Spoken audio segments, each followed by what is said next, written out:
Hello semua, Assalamualaikum dan salam sejahtera semua ya. Okay, download apps Tonwa 2.0 ya. Download apps Tonwa 2.0, saya sertakan link juga nanti. Download, gunakan nombor IC anda untuk login dan juga password. Biasanya kalau upline dia akan buat 1, 2, 3, 4, 5, 6 lah ya. Okay, jadi bila masuk nanti dia akan keluar macam ni. Tunggu dia habis terbang jap. Okay, bila dah masuk sini, anda boleh terus top up ke bank ya, terus top up melalui bank. Okey, tekan top up. Okey, tunggu sekejap.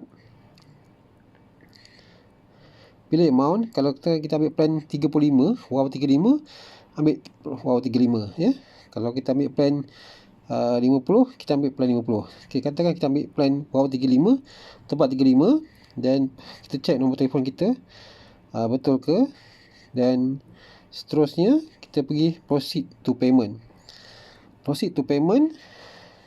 Okey, tunggu sekejap. Dia akan sambung ke GCash lah. GCash ni dia akan keluar senarai bank.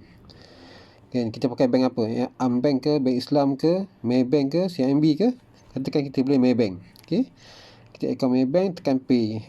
Jadi dia akan terus pergi ke online banking. Okay, kat sini kita buat macam biasa. Masukkan nombor username kita, semua Maybank semua. Completekan semua benda ni, ikut je arahan dia. Dan terus nanti top RM35 tu akan masuk ke handphone kita.